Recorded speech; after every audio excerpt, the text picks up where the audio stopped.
మాజీ CM YS Jaganmohan Reddy Podili పర్యటన సందర్భంగా చోటు చేసుకున్న ఉద్రిక్తతలపై వైసీపీ స్పందించింది. ఇదంతా ఆర్గనైజ్డ్ వ్యవహారమని, మంత్రి నారా లోకేష్ పర్యవేక్షణలోనే ఇదంతా జరుగుతుందని మాజీ మంత్రి అంబటి రాంబాబు అన్నారు. బుధవారం ఆయన మీడియాతో మాట్లాడారు. జగన్ పొదిలి వెళ్లింది పొగాకు రైతులకు మద్దతు తెలిపేందుకు. గిట్టుబాటు ధరలు లేక రైతులు అల్లాడిపోతున్నారు. జగన్ రాక నేపథ్యంలో జనం భారీగా తరలివచ్చారు. ఈ నేపథ్యంలో 4-5 మహిళల్ని పెట్టి నిరసన చేయించింది టీడీపీ నాయకులే. తెనాలి పర్యటన సమయంలోనూ ఇలాగే చేశారు. జగన్ పర్యటనలో నిరసనలు జరిగేలాగా మంత్రి నారా లోకేష్ చేస్తున్నారు. పొదిలి వ్యవహారాన్ని లోకేష్ దగ్గరుండి పర్యవేక్షించారు. నల్ల బలూన్లు ఎగురవేయటం, చెప్పులు విసిరించడం ఆర్గనైజ్డ్ నేరం కాదా? జగన్ పర్యటనను చేయకూడదా? మీరు అధికారంలో శాశ్వతంగా ఉంటారా అని అంబటి ప్రశ్నించారు. మాజీ ముఖ్యమంత్రి జగన్మోహన్ రెడ్డి గారు ఒక ప్రత్యేకమైన ఎజెండాతో వెళ్లారు. పొదిలి ఎందుకు ఇవాళ రైతులకు గిట్టుబాటు ధర లేదు. ముఖ్యంగా పొగాకు రైతులు బజార్న పడిపోయారు. ప్రభుత్వం ఏ విధమైన సపోర్టు చేయటం లేదు కూడా. దాన్ని దృష్టిలో పెట్టుకొని మిర్చి, టొబాకో, పత్తి, ఏది చూసినా ధాన్యం, దేని చూసినా ఇవాళ గిట్టుబాటు ధర లేక రైతు అన్యాయమైపోయినటువంటి దుస్థితి.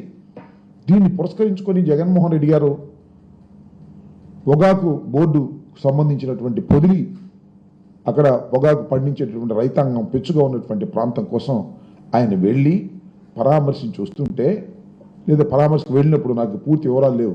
ఇందాక చూసా ముఖ్యమంత్రి గారు కుమారుడు లోకేష్ గారు ట్వీట్ చేశాడు.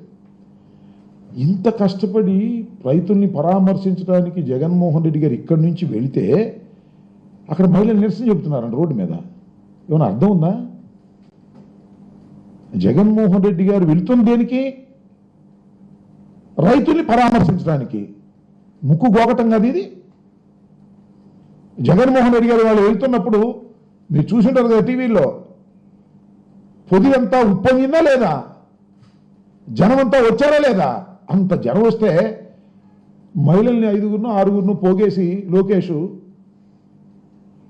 ఈ బెలూన్స్ పెట్టి వెనక నుంచి చెప్పులు ఇస్తుంటారా? ఏందైతే నాకు అర్థం కాలేదు. లోకేష్ పోయే కాలం ఏమైనా వచ్చిందా నీకు?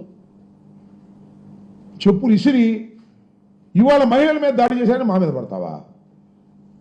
జగన్మోహన్ రెడ్డి గారు రైతుల్ని పరామర్శించడానికి వెళుతుంటే ఏంది మీ నిరసన? నాకు అర్థం కాదు. ఎక్కడికి వెళ్ళినా జగన్మోహన్ రెడ్డి ఎక్కడికి వెళ్తే అక్కడ ముక్కు కొకటమా? మొన్న తెనాలి వెళ్ళారు. యువకుల్ని నడి బజార్లో పెట్టి ఇష్టం వచ్చినట్టు కొట్టారు పోలీసులు.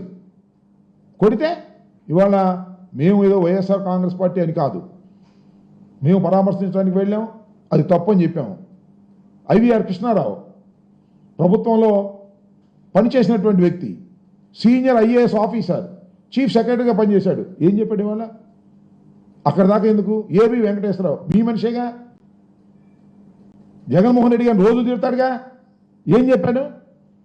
పోలీసులు చట్టాన్ని చేతిలో తీసుకోకూడదని మీ ఏబి వెంకటేశ్వరరావు చెప్పాడే. ఇలాంటి అకృత్యాలు జరుగుతున్నప్పుడు ఒక ప్రధాన ప్రతిపక్షంలో ఉన్నటువంటి వ్యక్తిగా, మాజీ ముఖ్యమంత్రిగా వైఎస్ఆర్